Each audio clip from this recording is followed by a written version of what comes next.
So much of today's meeting is centered on celebration of individual team and organizational accomplishments. This year's presenter was selected based on her power and passion to motivate others to live their best life.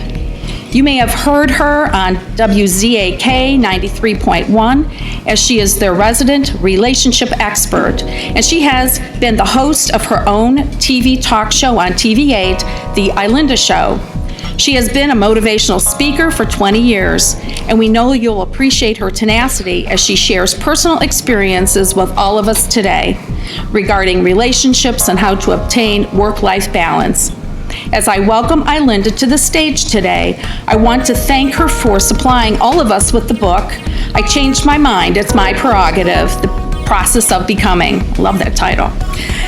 You have each been given a copy of the packets at your place setting so we can continue the mind shift to make changes for the better that she's going to teach us about.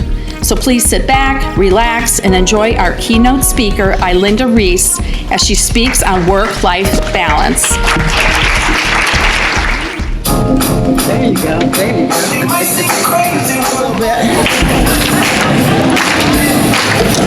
Come on, put your hands together.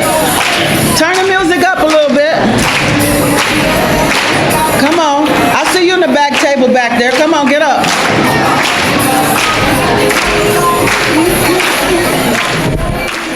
You give yourself to so many people. You give yourself to family. You give yourself. You give yourself. You give yourself. Until sometimes the well is just dry.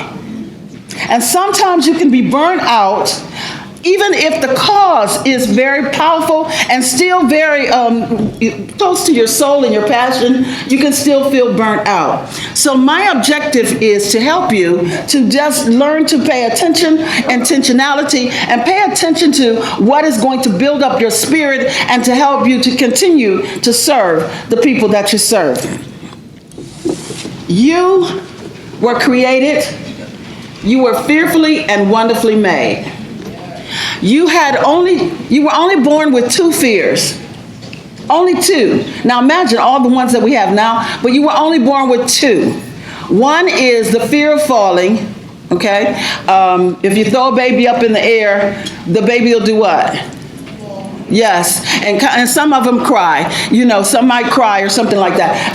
I didn't do that, I'm sure, because I jump out of airplanes and do things like that. And so I probably just said, wee! And so, but a baby has a fear of falling, and the other one is a fear of loud noises. If you clap your hands or make a loud noise, a baby will jump. Now, all the other fears came from where? Somebody else. Somebody else from your environment. But you see, if you were allowed to go as far as you could with the potential and everything that you were destined and created to be, you would be a powerful individual. However, there's the others. The others that felt responsible for who you would become. The others. So now flip it over. No, don't flip it over. I'm sorry. The others. I want you to draw lines. Draw lines from that others. Just straight out from that just several lines. Lines. Because you're going to put on those lines those people that have influenced who you have become. Oh yeah, somebody got that. Okay.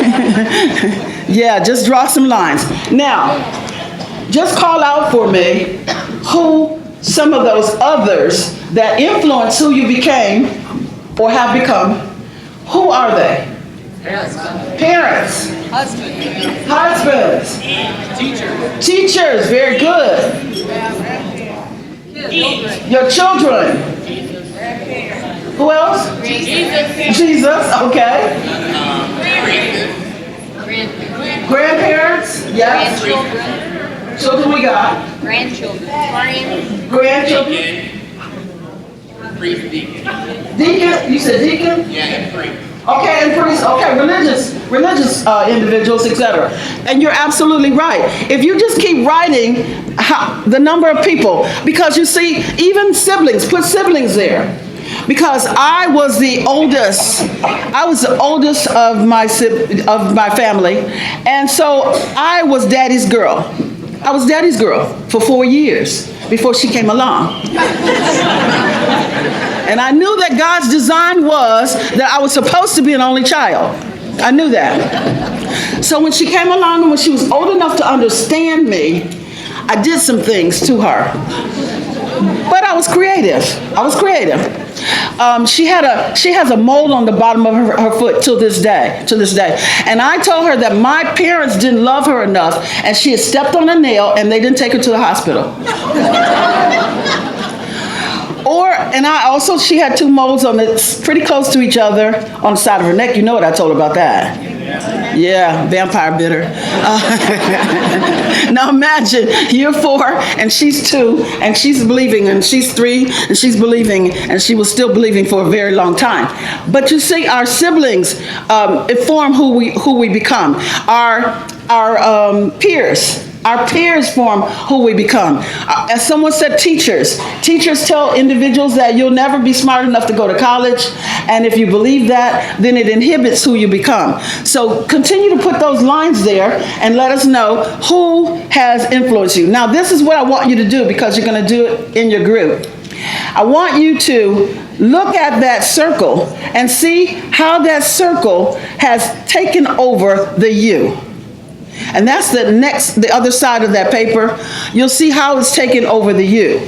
But I want you to talk very briefly at your table with the other individuals at your table as to who was the strongest influence that caused you to become who you are, and then what have you done to keep them from taking over the you.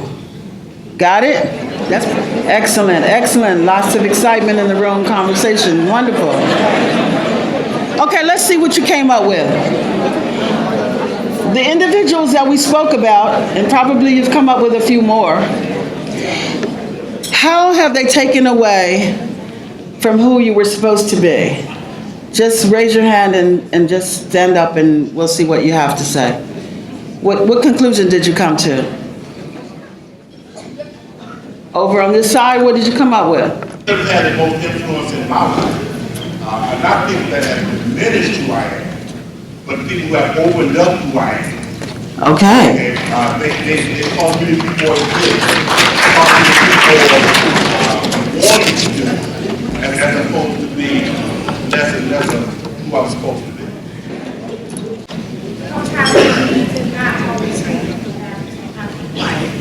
And we have to learn that doing things for other people, we have to rate what is done for us and how we get positive influence out there at the same time. So it's like a win-win situation. Absolutely. I enjoy my job. I come here to work. Absolutely. Give her a round of applause. The reason I had you do that exercise is because just as I brought Elmo here to help me out, I also brought another friend of mine, and his name is Geppetto. See Geppetto? Geppetto's got his strings all twisted here. But Geppetto, I found him in Glasgow, Scotland. And his name, I don't even know if his name is Geppetto, but I named him. And anything that you name, you have authority over. So, but you see, sometimes we feel just like Geppetto, where our strings are just being pulled by anybody and everybody. And everybody wants a piece, everybody wants your attention, everybody wants you to move in the direction that they want you to move. And so therefore you end up giving away your power to those that hold the strings. You see, he has no power of his own. It's just up to me to know how to manipulate him to get him to do what I want him to do. So you need to look at who are you giving away your power to. Because you see, when the others are moving in towards the you that you are, they're telling you things like, well, you know, I don't think that's a good career for you. No, I don't think you look good in that. And as you receive that information, you either have to accept it or you have to reject it. If in fact you accept it, then others are moving into who you are. Now, as the young man back there said, there's individuals that have influenced his life to open up and to be positive. However, if in fact you come and encounter someone that does not believe that you should be doing what you're doing or saying what you're saying, etc., and you accept that information based on what they said, but not because you feel it in your spirit, then what happens to the you? Yes, you're living their life diminished. I had a man that would go to work every Monday. He was an attorney, and he would get sick every Monday going to work. And the reason he would get sick, after I did the coaching, etc., we found out he never wanted to be an attorney. You say, well, how is that possible? Well, his father was an attorney. His grandfather was an attorney. And of course, that was the expectation that he would be an attorney.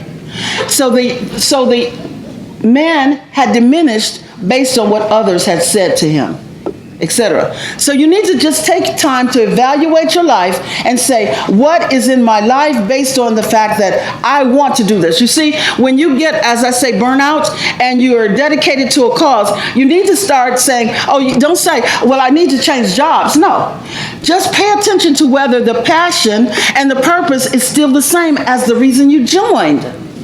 If it's the same, then that means you need to look and see what systems or what people you need to change.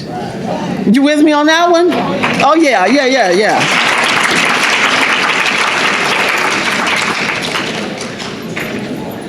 That is the reason for the book. I changed my mind. And the way I spell prerogative, it is correct. Because it's your right or your responsibility to change your mind. Not someone else's, but change your mind. It's the art of becoming. And as Diane said, change is the only constant.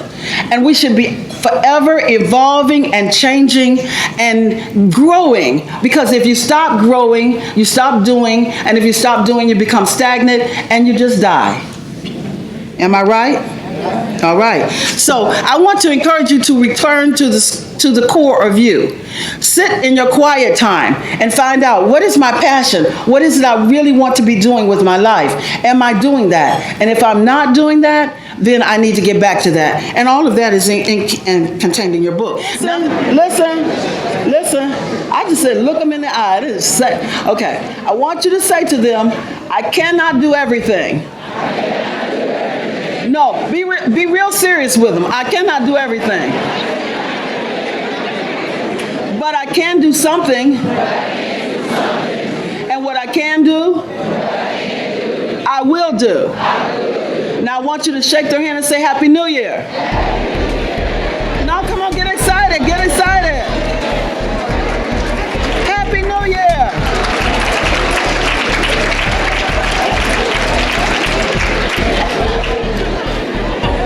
You can be seated.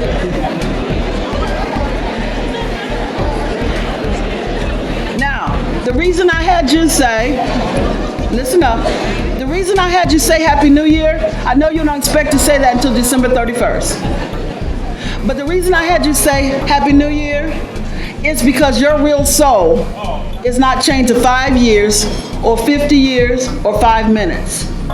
You can change your life and change your mind in a moment's time.